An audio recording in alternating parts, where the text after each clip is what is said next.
start with MyAgro and their mobile layaway for unbanked smallholder farmers. Let's see, we have MyAgro online. Hello, MyAgro. Hello, hi. Hi. Good morning. Good afternoon. Thank you so much for joining us. Are you ready to go? I am ready. Thank you. You have 5 minutes. Your time starts now. Great. Hi, my name is Jane Choi, and I'm very excited to tell you about MyAgro. MyAgro is a social enterprise that pioneered a mobile layaway model that enables farmers to invest their own funds, little by little, towards high-quality seed, fertilizer, and trainings to significantly increase their harvests and their incomes.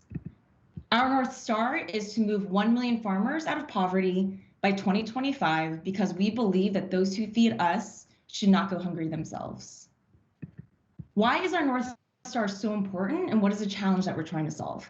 Well, there are 2 billion people in the world who are living on less than $2 a day, and 80% of them are smallholder farmers.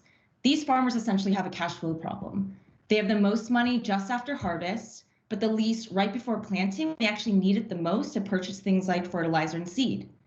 As a result, farmers often don't grow enough food to feed their own families each year, and they get stuck in this cycle of poverty that is really difficult to break. The most common approach to addressing this need in the past has been microcredit or small loans, but it's only reaching 7% of all smallholder farmers. Why is that? Well, I'd like to introduce you to Miriam Sacco. She is an ambitious young farmer from Kaolack, Senegal, and she really wants to increase her harvest, but she can't access fertilizer. They're mostly sold in bulk and in large cities. She's in a rural area like most smallholder farmers, and the only fertilizer that she has access to is provided by the government. But that fertilizer is expensive. She thinks about taking a loan, but the closest microfinance institute is just too far for her to travel to. Even if she could, she doesn't own the land that she cultivates, so she probably wouldn't qualify for the loan anyway. So she borrows money from her family, buys the government fertilizer, but ends up disappointed when she doesn't get the results that she wanted. And there are millions of farmers like Miriam who are unable to access the tools, both physical and financial, to make their farms more productive. And that's where MyAgro comes in. We believe that we have a simple solution to this very large problem. Our model tackles the 3 main obstacles to increasing farmer yields and incomes like Miriam's. 1, financing. 2, access to and on-time delivery of high-quality inputs. And thirdly, agricultural trainings.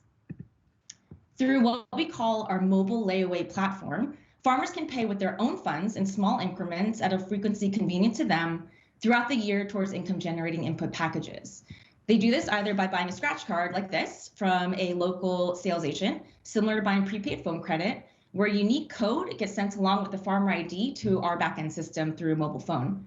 Farmers also have the option to pay through our call center or pay directly through mobile money as we partner with telecoms in the countries in which we work.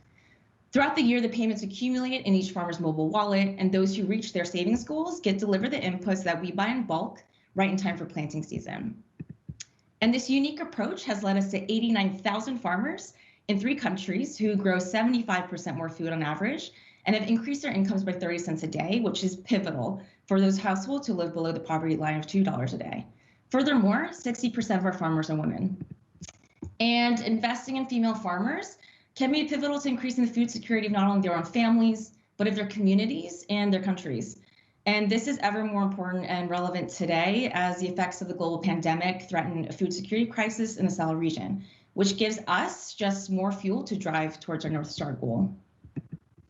And female farmers like Miriam are key to reaching our North Star. So let's revisit her story.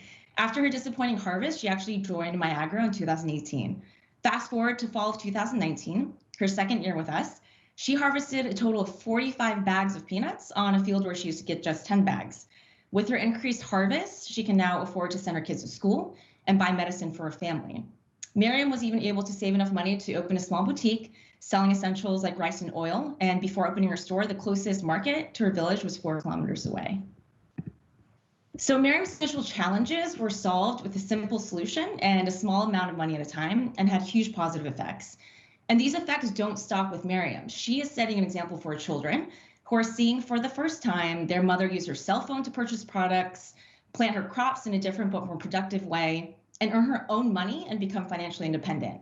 Her children's education will create wealth that will have long-lasting impacts on the family and on the community. So while MyAgro is focused on the smallholder farmer, we recognize that our small solution can, little by little, have huge impacts on the lives of our farmers and their communities for generations to come. Thank you. Thank you. Thank you very much, MyAgro, for that wonderful presentation. And now we go to a 5-minute Q&A with the judges. Over to you, judges. Do you have any questions for MyAgro?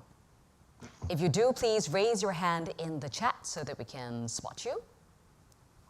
We're just taking a look and checking in with the judges.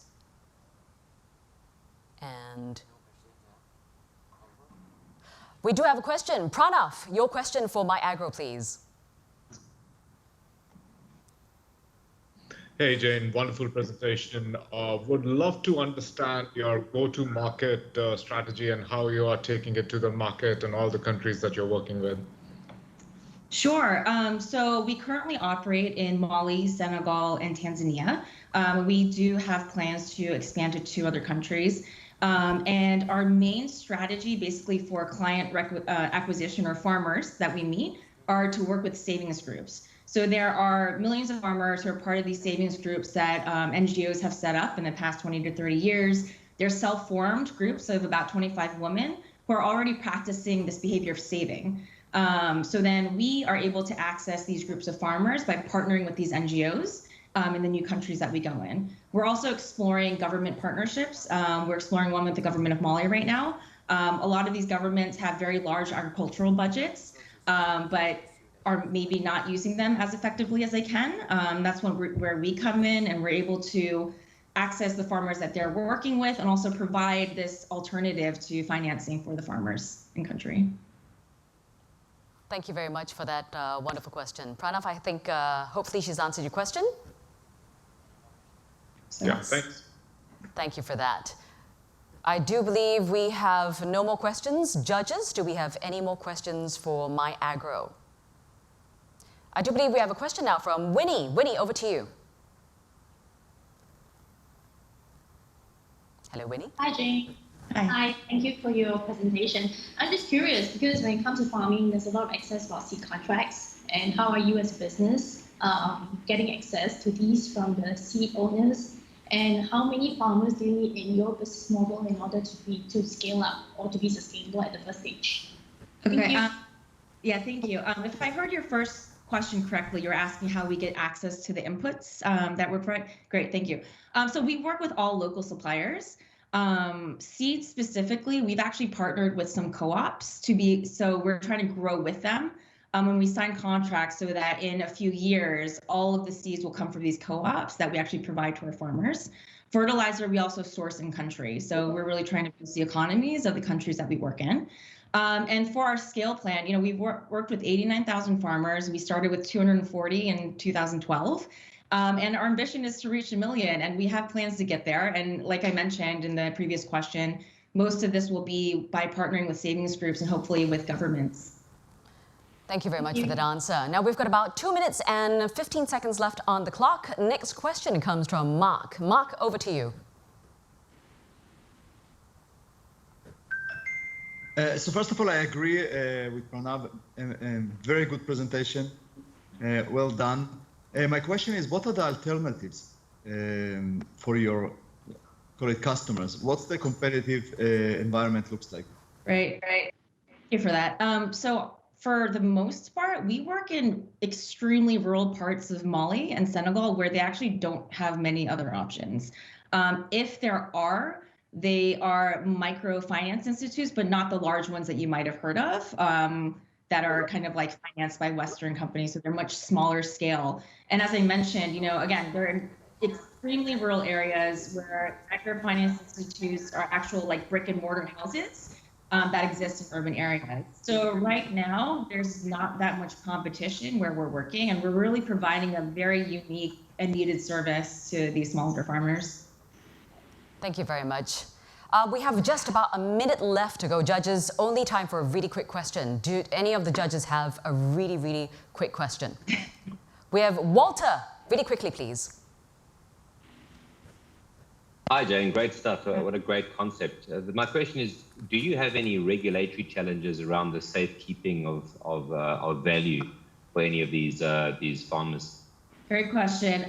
No, because we're not a financial banking institution. Essentially, these farmers are just paying towards an actual product, which are the seed and fertilizer, just a little at a time.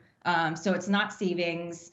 It's not microfinance. We're not holding their money or earning interest on it. So again, they're just paying for products just throughout the year. Thank you very much.